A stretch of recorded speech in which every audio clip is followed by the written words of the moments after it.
All right, we're going to talk about strategy today in Venezuela, and we're going to separate the signal from the noise because I think a lot of people are missing what's really going on because they just want to label Trump's actions either bad or good. First and foremost, when people ask me about this topic, most people don't really get strategy. They think that what you're seeing on the surface is what's really going on behind the scenes. Venezuela, if you don't know, sits on the largest oil reserve in the planet left. It's a small country sitting beside Colombia in South America. And a couple decades ago was one of the richest countries in Latin America, had incredible wealth, and it fell to a communist socialist government. Since then, it is now one of the poorest countries in Central and South America, which shows you that communism and socialism doesn't work. It actually leads to a corrupted government. It does not raise all boats. It actually lowers them all while the elites take the resources. Now, a lot of people are asking me, why is Venezuela on the radar all of a sudden? There's always been a drug problem. There's all of these things going on. Trump has decided that he is going to protect Western interests in this hemisphere.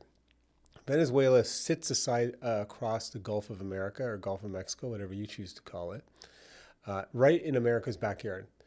And it has a giant oil reserve. What people don't know and what's very important is that Chevron controls a lot of their ability to export based on how the oil comes out of the ground. Chevron's an American company. But Venezuela, because it's a communist company, has developed relationships with China and Russia to get oil to them. So there's tons of Chinese tankers coming into the Gulf of America, taking Venezuelan oil and taking it to China. And you might say, what's wrong with that? I'm saying maybe on one hand, nothing, unless you understand China doesn't do anything for free. China is the only country that can buy Venezuelan oil at profitable sales, but it doesn't buy it without obligations. And so because China is a brilliant strategist for the long term, China, I can say this fairly certainly, is dedicated to destabilizing American cities through the promotion of fentanyl and the drug cartels. Venezuela has been moving tons of fentanyl and drugs into the US. A lot of fentanyl is made in China. So these boats that you see going on the ocean towards the US is part of a campaign to help undermine American society. So Venezuelan oil is getting sold to China, which empowers our enemy. And then China is funding and encouraging Venezuelan cartels and oligarchs to send drugs into America. Now, everybody in America, or all the liberals, get outraged because of a boat getting shot. But what they don't understand is 50,000 people last year died of a fentanyl overdose in the US. It's going up every year. There are millions of Americans and North Americans being killed by fentanyl. Nobody is doing anything. The liberals don't care. They're giving safe injection sites. Our foreign adversaries are funneling this fentanyl into the country. It's not coming from our own country.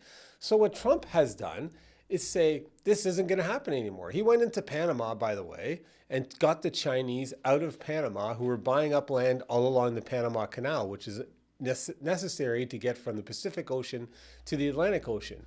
And the Biden administration and Obama administration had allowed China to buy all of this land along the Panama Canal. Trump went in and said it's not going to happen anymore, and it's not. So regional stability and regional influence is very important if you're going to preserve your standard of life. Trump has said this fentanyl has got to be dealt with. Anybody bringing fentanyl into the U.S. is an enemy of the state, and we're going to blow them up. The liberals will lose it and say, you can't do it. You're breaking the laws of armed conflict. I have a little bit of training in that area, and there are some Canadian legal experts who want to show how bad the U.S. is. But ask yourself, are any one of those drug boats flying a flag? Because you only get international law protection if you are flying the flag of a country. You have to be able to identify yourself as a vessel in international waters flying under the flag of a country. If you're not flying under the flag of a country, you're considered a pirate. These are the and any flagged ship can stop you and inspect you. So these drug ships coming from Venezuela from the States aren't flying under a flag. They're not subject to international law. They can be stopped, inspected, seized, or if they have contraband and they have hostile intentions, can be shot because they're not following the rules of it of international law is that they have to be flagged. They're not doing it. So Trump has said, I'm not going to let China influence Venezuela to pour fentanyls into our cities to kill our hardworking people who become addicts. I'm going to blow them out of the water. I support that. I think that makes sense. You should too, rather than get outraged about, oh, Trump's a bad boogeyman. Try to understand what the national interests are behind it. Secondly, Trump is using this misplay by Venezuela and overreach by China to destabilize the communist Maduro regime so that it can be defeated from within and a pro-democracy, pro-capitalism country can go in there. Now, if you don't like that, you're a commie. I'm not going to have a conversation with you. But Venezuelan people are suffering. They're not thriving. They used to be thriving. If Venezuela can become a democracy, a pro-US capitalist country, their people can reap the benefits of the oil. Right now, all of the oil income is going to the oligarchs in Venezuela and is being funneled out of the country.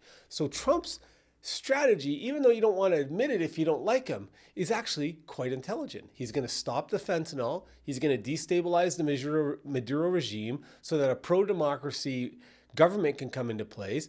Now, in America's own backyard, we will have access to all of that oil so it can be refined by Chevron. America can make money. The oil companies can make money. Never doubt that it's about making money, but Venezuela can prosper again.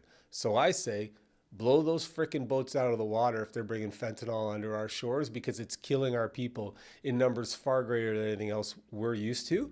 And take the initiative back from China, which is building bases in Antigua. I was in Antigua. They have a 5-story high embassy and a 5-story underground embassy. Why, at the gateway to the Caribbean, are they building a fortress in Antigua? They are silently going into our backyard and building relationships, and they were getting away with it because the liberal governments weren't paying attention to anything other than nonsensical issues. Trump is taking a stand to build our regional power. I think you got to start thinking second and third order in order to understand how the world actually works, rather than how you want it to work in this utopia that doesn't exist. Till next time, I'm the Rogue Lawyer.